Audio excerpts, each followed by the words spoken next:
Is the CFPB looking to expand its jurisdiction? This is the Mortgage Banking live stream.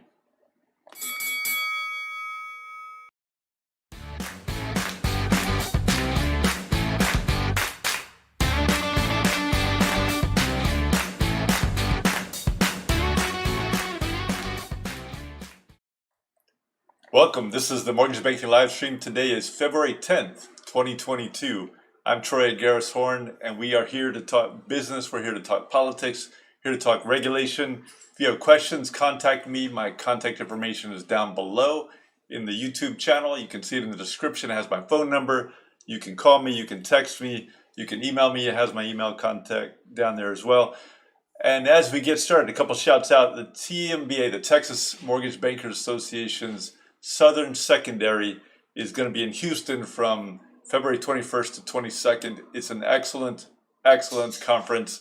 As people know, I am a big fan of Texas MBA. I'm very involved there. Currently, I am involved in the executive committee as the associate rep. So if you have conversations or questions rather, and you want to talk about that, just give me a buzz. Happy to pass information along. And as the rep, I am here to be a help for you and a voice for you in how the organization can help its members. Concurrently with that, we have the Warehouse Conclave and the Texas Women's Mortgage Bankers conferences as well, the meetings as well. And that also is always good information, and you definitely want to be a part of that. This is the National MBA's Mortgage Servicing Conference, is the 22nd through the 25th of February. That's going to be in Orlando. If you're in the servicing world or you want to learn about the servicing world, there likely is no better place on the planet to learn about servicing in the United States on the mortgaging side. A couple other points too. Our law firm, people know that I'm over at Garris Horn in my regular day job, and that the law firm is going to have its monthly webinar. This time it's going to be about trademarks and mortgage companies, how to protect your brand. So if you want information about that, let me know. And also, they are hiring over there. So if you know somebody who is an attorney that wants a good place to practice, they focus their practice on mortgage banking and related fields, but they also have other attorneys who do other things as well. And so that, we're hiring. So if you're looking, just reach out to me and let me know. A couple of business fronts, on the PPP loan area, as people know, there's a lot of movement still on the PPP loan forgiveness front. Especially, there's still loans out there being made, but in particular on the forgiveness front, the SBA just recently issued some procedural rules that are dealing with getting a review of your if your loan is approved for forgiveness for only part of the amount. This is not limited to mortgage bankers, but including them. But if you get a notice that the loan will be forgiven in a partial amount, there are some new procedural guidelines that have been issued there. I want to take a look at those. Business-wise, mortgage apps are down, as I think a lot of people know, a lot in the industry, because of in connection with the uptick in rates. The 8.1% decrease in the number of mortgage applications being taken, at least from a week earlier, is not a surprise. I will say, though, that the prior week they were up pretty healthily. And so this, again, even though there's kind of a downward trend, mortgage applications really are pretty strong, and people just need to realize, I think, that this current market is evolving, and people need to enter this market with their thinking caps on and do things smartly, and make sure that they're paying attention and making sure that they are being efficient and focused. Another good bit of news, mortgage delinquencies are down 4.65% in fourth quarter, but loans in forbearance are also down, which sounds like good news, but I'll tell you, I think really what is happening, sorry I can't answer while I'm doing this, but thank you for calling in.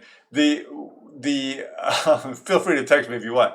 But mortgage delinquencies being down and loans in forbearance being down really suggests not necessarily just the superficial good news that you would think, but rather that it's an evolving market. The delinquencies move in dovetails to some degree with the forbearances, most likely. And forbearances are ending in part just because of the end of forbearance periods. And so I think we're still going to have to figure out where that is going to be. Hopefully, it really is good news. It's pretty clear that there are a lot of people out there with a good amount of money in their bank accounts, according to reports, and so hopefully people will be able to get back into the regular swing of things, and that is not going to play into a significant increase in loans in default. Again, that's still to be seen. I guess if you think about it, if loans go into default, that probably will open up some opportunities for a relaxation in the very tight housing market. Of course, it'd be bad for some families, but it might also open up some of create some possible solutions, at least on the fringes, for some of the affordability problems. In fact, to that end, the home price increases were up. So the home prices were up in about 2/3 of metros in the fourth quarter.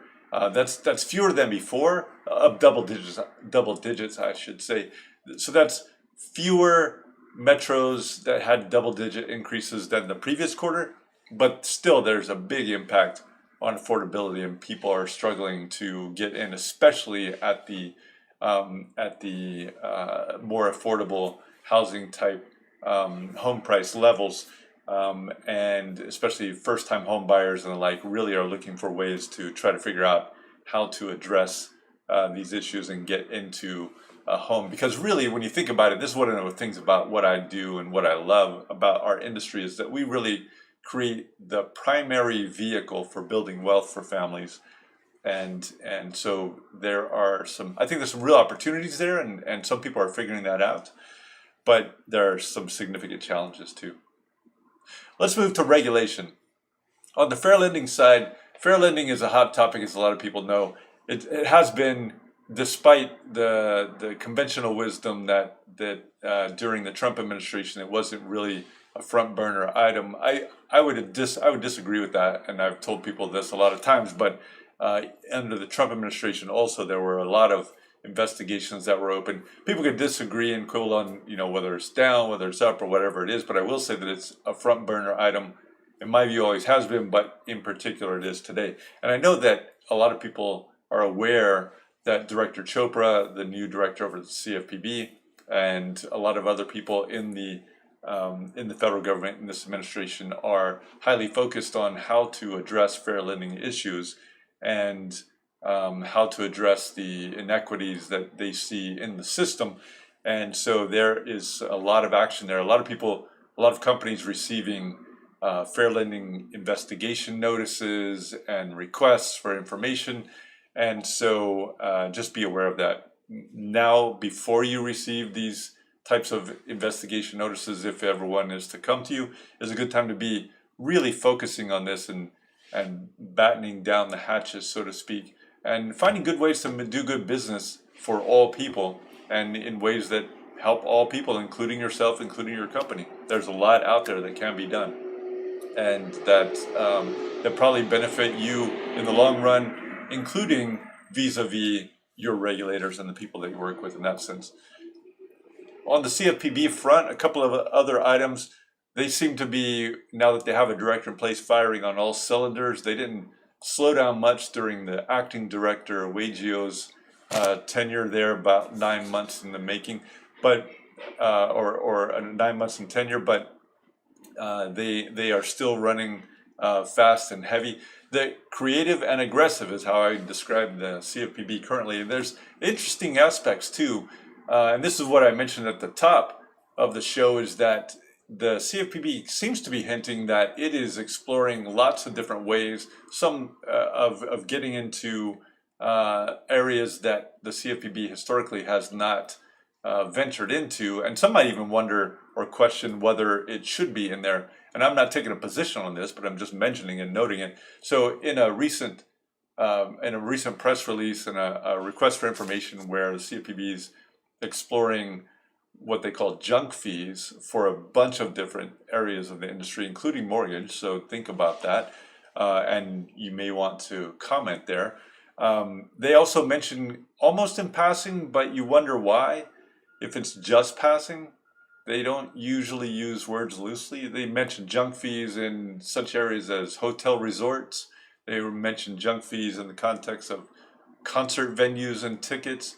And you wonder, does this signal some area that CFPB seems to be heading down?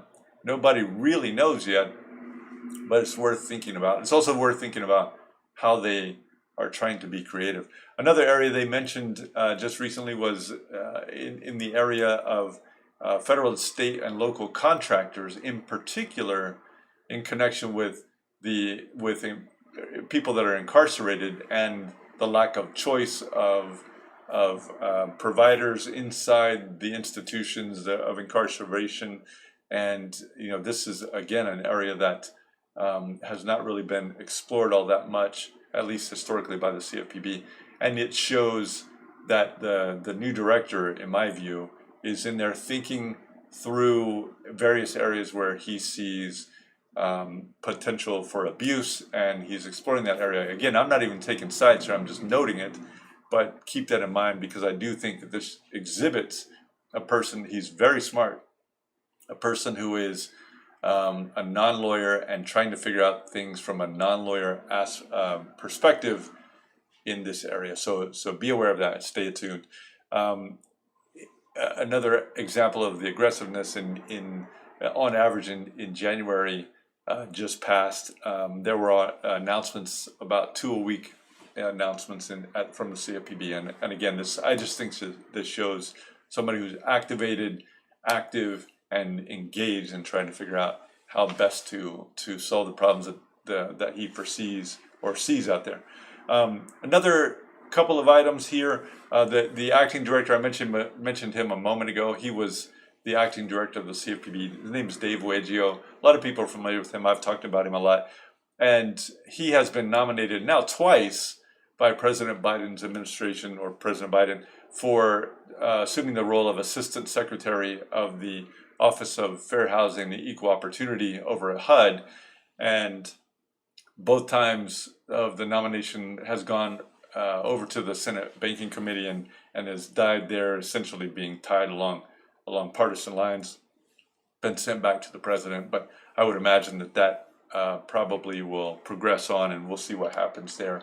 As everybody knows, there's a lot of very strong sentiment on either side, and for a lot of different reasons, and it's been building up. It does not seem to promise to get better anytime in the near future. But hopefully in the ways where people need, and when people need, such as with the CARES Act, for example, when the pandemic was just coming on, Congress can get together and do something productive. And I know everybody has good intentions, despite all of the maelstrom that you hear about in the media. People over there they're smart and they have good intentions, but their views on how things should get done are very different.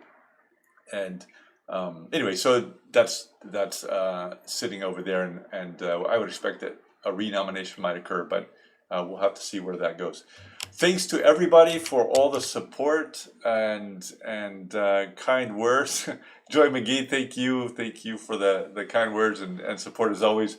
Great seeing you, Sarah Kafasa. Great seeing you here at Comerica Bank, a great institution. Brent Duham, it's been a while, good friend, and hope you're doing well over there. It's just so many great people. James Eiley, just Claire Barber. Claire, great seeing you. I saw you, Claire, just the other day. And good luck on the team. I'm certainly rooting for you in that sense. Thanks to everybody that gives their support. Shouts out to you, and we will see you again very soon. I'm Troy at Garris Horn. This is the Mortgage Banking Live Stream.